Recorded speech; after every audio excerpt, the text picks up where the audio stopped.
Anyway, carry on. So Dapper laughs like, oh, what if you guys were single and we were in here or something? Which one of you was to come to my charms first? And like neither of them wanted. They both pointed at the other one because neither of them wanted to say it would be them. And he said, "Fucking lesbians." Yeah. Do you know what? When he said that, I didn't even bat an eyelid because that's just the kind of thing I expect him to say because of the kind of person he is. But everyone was up in arms about it on Twitter, and then I actually thought about it and I thought, that's not actually. Okay. I mean, I knew it wasn't okay anyway, but nothing that comes out of his mouth is okay. Right. But if you look at it the way some people on Twitter are, it's like, shit, that is the sort of abuse you get at school from like a teenage boy. If you won't get off with him, you're a lesbian. Do you know what I mean? That's like something that's in society and has been for a long time. And he's a grown man and he shouldn't be saying that shit. And for people to just brush it, no one even said to him, hey, you shouldn't be saying that. No, they didn't seem to. But people were calling it homophobic on Twitter, and I thought, oh, yes, I thought, is that? That was what I thought. Well, go on, what do you think about that? I felt it was insensitive to use sexuality as an insult. Is it homophobic, or is that too strong?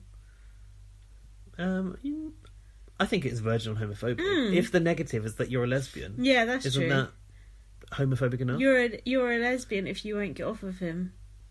It's sexist and homophobic, I think. And fucking lesbians. It's like lesbians that, fucking lesbians are an inconvenience to me because they don't want to go with me. Yeah. He is, But what, because I watched this episode twice because I had to make notes. What I noticed was, I felt that after he'd made the comment, even he knew it wasn't really what should be said. Why? Because his eyes were all shifty. Were they? Have you watched The Office? Yeah. You know David Brent when he's feeling awkward, he's such a David Brent. It was like kind of recoiled and went like, oh really? Like, his eye sockets were like his eyes were rolling around his eye sockets and his head went in a little bit. Interesting. I thought, that you shouldn't have said that. Good. Yeah, your true personality is leaking out as usual. So nominations were revealed, were they? Yeah. Anne, Daniel, John, Rachel. Who cheered for herself. Yes. And Andrew. But there's a twist coming. And the lines will open tonight. Anne said, poor Amanda if you lose Rachel and me. Oh, yeah. And then Amanda said to Anne, they've used you as cannon fodder. Well, I'm quite used to being used as cannon fodder. Yeah. But then Anne, what I was observing about this, like, I've already seen Anne talking about game, and like, what amazed me was how into the experience and the game you become.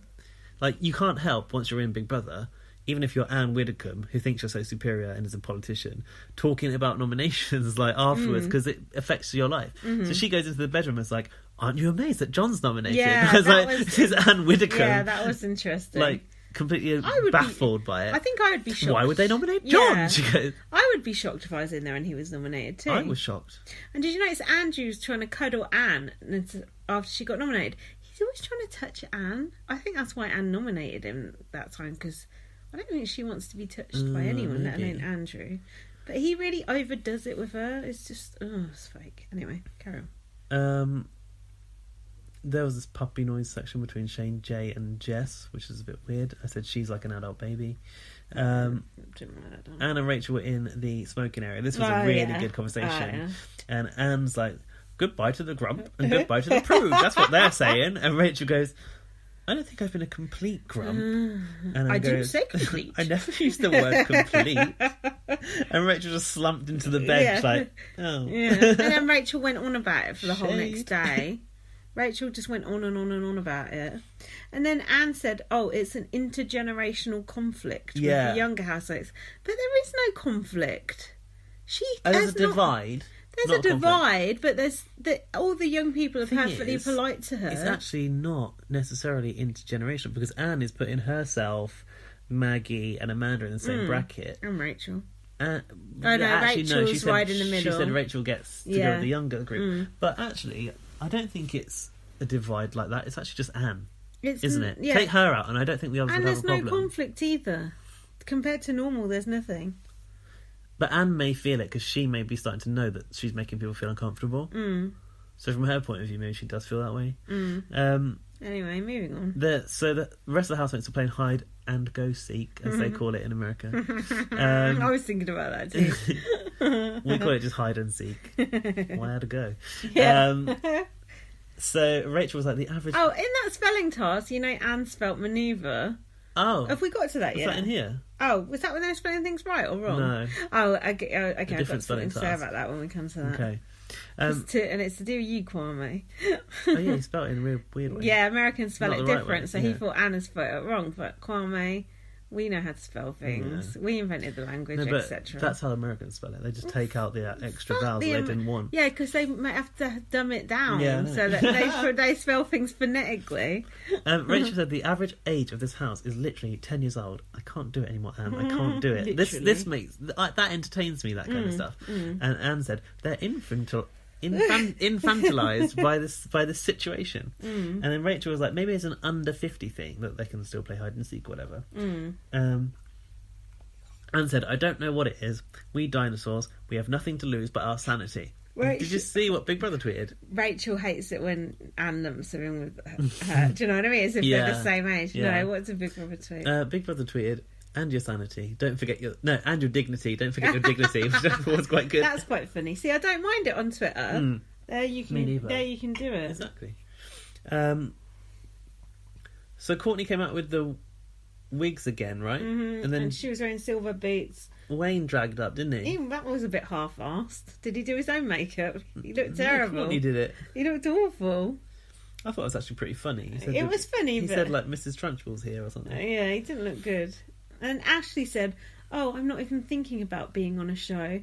And showmance Did you implies it's not real. But did you know she almost said, Yeah, "If I was in my right mind," yeah. but she sort of corrected herself. Really? She's basically, if I was in my right, and she was like, kind of like my ideal situation, I wouldn't have a romance. Do you think Ashley's really not thinking about being on a show? I think Ashley Not a thinks chance. about nothing but being on a show. My grandma's watching this, that, the other, magazine deal, made in Chelsea, cue cards, genuine, tattoos, babies. Has my dad put that story out yet? purple Where it says I hair. changed my accent. Fake accent. Fuck off. Unicorn onesie. She said we don't have a romance, and Courtney said, "Yes, you do. It's a showmance." Oh, I don't like that word. Yeah. That implies it's not real. It's not real! Next. Rachel and Andrew were dissecting the games of everyone else. About it being a long game. They said Maggie and Shane Lynch are playing the long game. Condensed personalities, people not being themselves, which I thought was interesting that Andrew was bringing Rachel into that discussion. Oh, yeah. And then... But then Johnny came along and he changed the subject like that. Yeah. That was even more interesting. That's the essence of the brand. Didn't want Johnny to know that they were talking about. He was like, just about nominations. Johnny wouldn't know anyway, even if you spoke about it right No, in front of it's him. Like, oh, what? This is when Andrew said, "Do you know, if Courtney didn't have a dick, I'd go to town on that, I'm not going to lie." We already knew. And Courtney said that earlier, because Courtney did Ashley's makeup. Yeah. And she had a wig she on. looked good. And mistook her for Courtney, which I thought was quite She did funny. look very much like Courtney. Yeah. She looked great. I love that pink wig. Yeah, that was good. Yeah, it looked really good. This was interesting. What is it? About them, firstly, Rachel said Anne is a professional disapprover, which I do think is true. Then Anne was drinking wine in bed, but we kind of covered that. So this is when the lads and Courtney were talking outside, and Dapper said,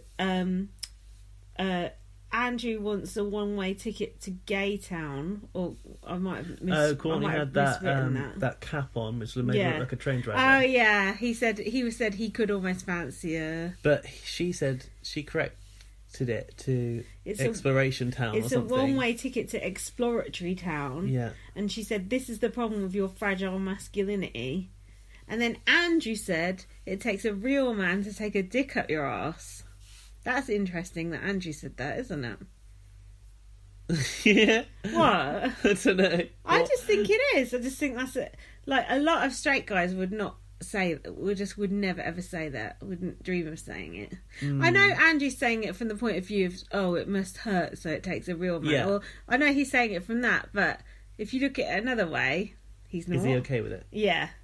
And then, whatever happens, it's been a good journey, Andrew said. Journey. Journey up his arse. Go on, what did you think of that scene? That scene? Yeah. I thought that was really interesting. Hang on, did Andrew say Gay Town and then said about taking a dick at your ass? Daniel said it's a one-way ticket to Gay Town. Daniel said it. That was Andrew that said Gay Town. Oh, really? Yeah, he completed the sentence, I'm pretty sure. Oh.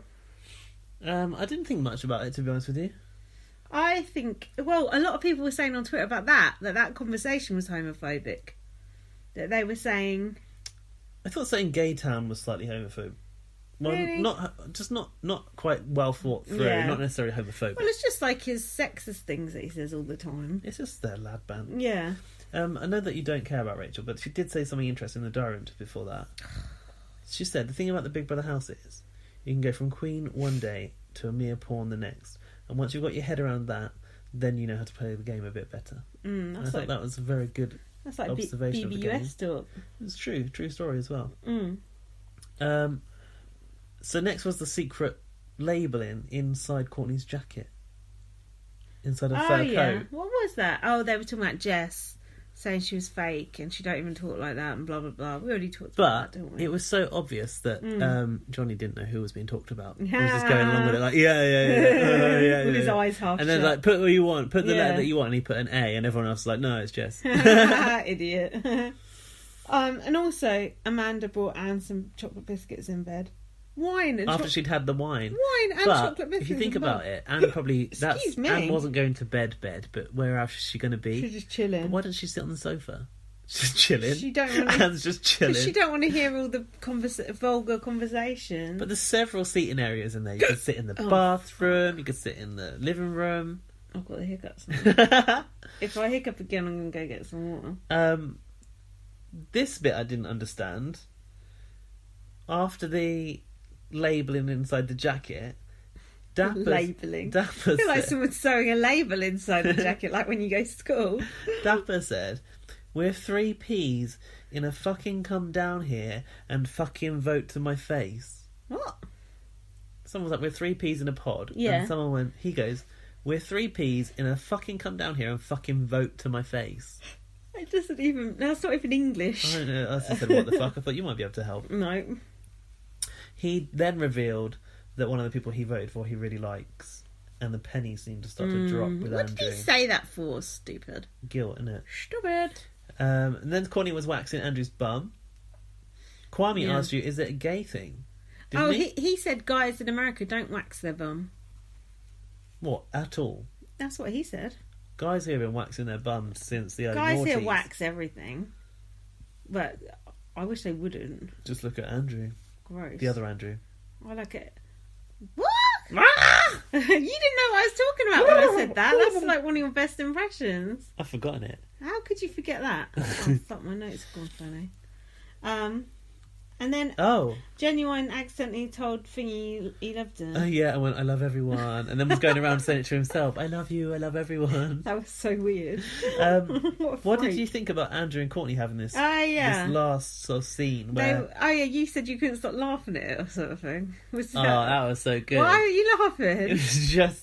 So hang on. First, they were kind of like bonding, right? And said, Andrew said to Courtney, you want to make sure you trust the people you hang around with. Is this because he's getting the sense that Dapper Laughs voted for him and he's not happy about that? I'm and he not wants sure. to plant the seed in Courtney's head, like, don't nominate me. It was such a short scene that I just could not work out what they were saying. Plus, they both looked absolutely pissed. They were. Fuck. But it's like, you want to make sure they don't stab you in the back. Have you heard the line, and then keep your friends close, your enemies closer? That didn't make sense necessarily. No. But it was the way they're both slumped there on the bathroom couch, and then the music starts to fade in. Courtney's doing her lip gloss, and Andrew's sipping from a bottle of lager. It was just a hilarious image of like what their life could be like as a couple. That was so funny.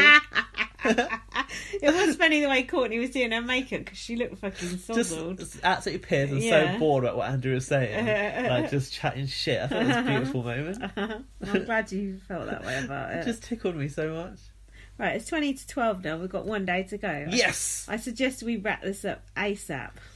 Oh, well, it's not going to take long because it was the Big Brother driving school day. Oh, do you not like that, Tom? No. Why? Oh, it was really boring. Yeah, it was quite boring. Well, I quite like the fact that they couldn't... What, they can't stop driving at all or something? I don't know. They could go around the house. Couldn't they I stop? don't know. They look kind of funny in the cars, I guess. Yeah. Better than that fucking van